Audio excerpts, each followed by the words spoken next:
Oke, assalamualaikum warahmatullahi wabarakatuh. Kali ini Elminyu Channel akan membuat tutorial bagaimana cara setting CTE F609 sebagai access point voucher atau hotspot voucheran. Ini CTE F609 versi 1. Nah, di sini untuk labelnya kayak gini ya. Juli 2016. Untuk yang versi 1 itu bentuknya seperti ini. Nah, di sini ada SSID-nya yang digunakan setting dan juga password WiFi-nya. Dan di sini sudah saya kasih keterangan IP-nya nanti yang saya setting di LAN host-nya.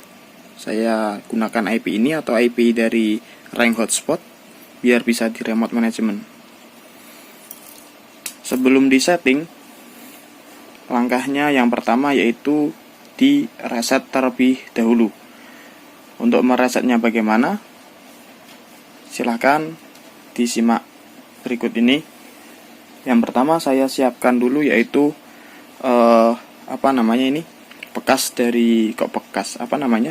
colokan SIM card dari handphone. Yang untuk mengeluarkan SIM card handphone itu Android, saya gunakan untuk mereset dari CTE-nya. Yang pertama yaitu meresetnya dicari dulu lubang dari tombol reset. Nah, di sini ada keterangan reset. Nah, itu ada lubangnya. Di situ langsung saja ditekan pakai, terserah mau pakai apa. Yang penting bisa masuk ke dalam sini. Untuk resetnya bagaimana? Seperti ini. Ditekan sambil melihat indikatornya. Oke, saya tekan. Nah, sampai bunyi tek gitu dan lihat indikatornya. Sampai yang nyala cuma power. Nah, dan semua indikator nyala. Kalau sudah mati, nah ini silahkan dilepas. Udah seperti itu untuk cara resetnya. Dan bagaimana cara setting menjadi access point-nya, simak video berikut ini.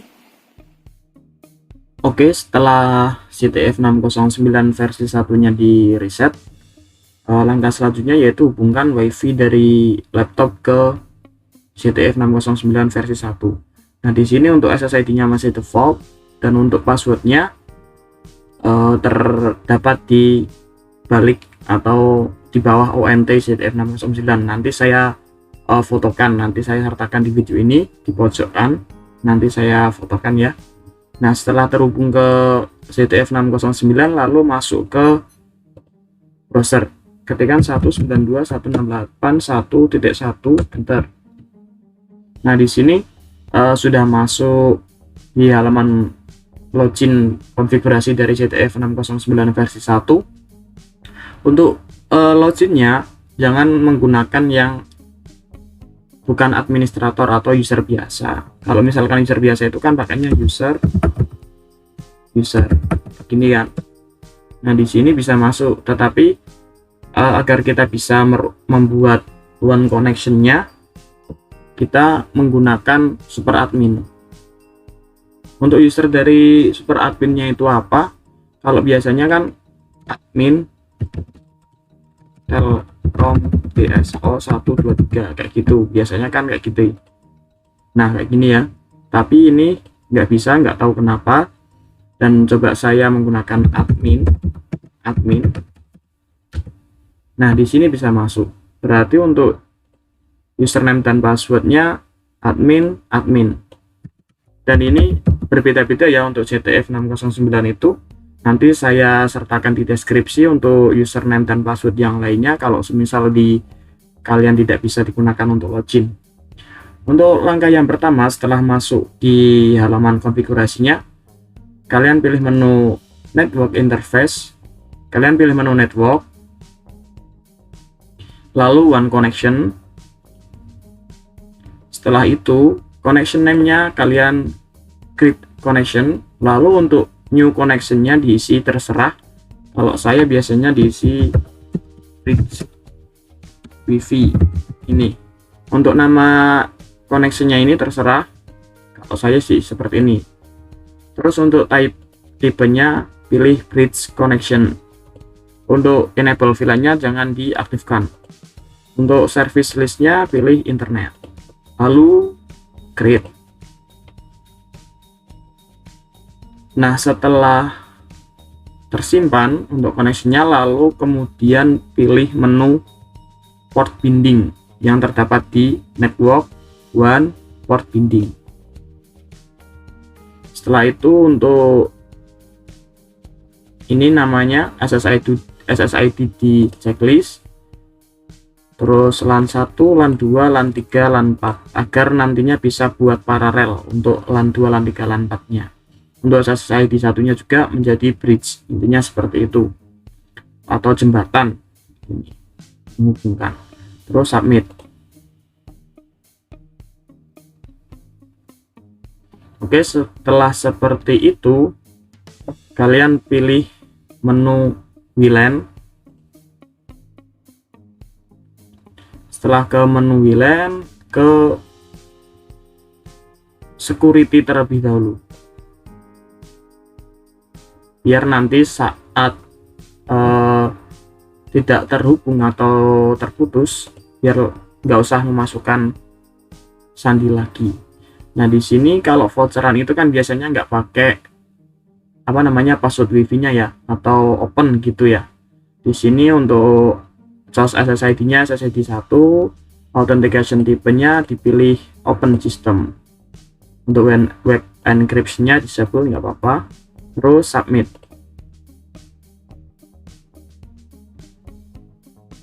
Nah, setelah itu di sini kan tetap terkonek ya. Setelah itu masuk ke SSID setting.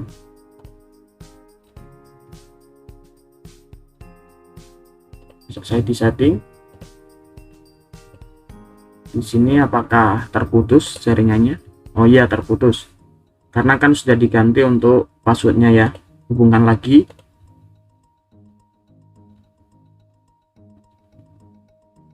Setelah terhubung, kembali lagi ke halaman setting, terus masuk ke menu SSID setting. Nah, di sini terserah mau gunakan SSID apa biar sesuai keinginan kalian. Saya gunakan Wi-Fi, Keyset Wi-Fi gitu aja ya, Keyset Wi-Fi.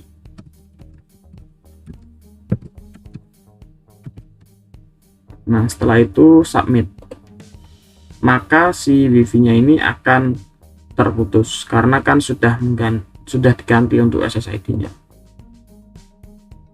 Sebentar, tunggu, nanti akan terputus. Ini nggak akan bisa masuk ke sini lagi.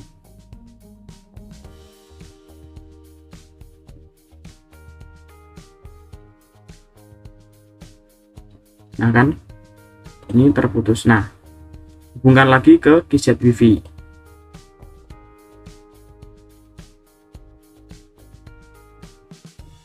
Terhubung, lalu reload lagi. Nah, setelah masuk di sini kalian pilih menu LAN, terus DHCP server. Nah, di sini tadi kan punya saya sudah saya tentukan untuk IP address-nya 10.10.8. berapa tadi? 28. Begitu ya. Untuk enable DHCP servernya di unchecklist. Nah, ini salah satu langkah terpenting itu yaitu DHCP servernya di unchecklist. Soalnya kan nanti DHCP servernya itu mengikuti dari MikroTik kayak gitu. Di sini untuk start IP address-nya saya persiapan diisi saja biar nggak salah. Ini sebenarnya nggak diisi juga nggak apa-apa sih. 253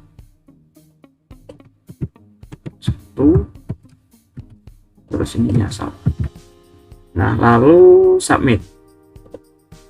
Nah, di sini akan otomatis terputus juga, karena otomatis terputus.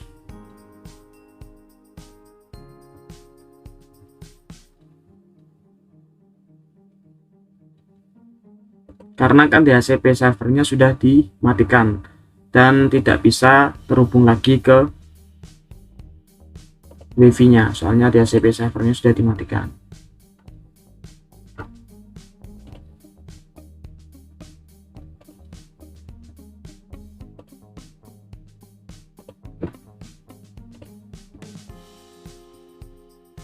Oke, hanya seperti itu saja cara settingnya, dan tinggal dicolokkan ke ke port dari hotspotnya, ke LAN terserah, ke port LAN dari CTE nya terserah, ke LAN 1, LAN 2, LAN 3 itu terserah, yang penting tersambung dengan MikroTik atau switch hub ataupun paralel dari sebelumnya gitu ya. Untuk yang belum subscribe silahkan subscribe terlebih dahulu. Cukup sekian dari saya. Wassalamualaikum warahmatullahi wabarakatuh.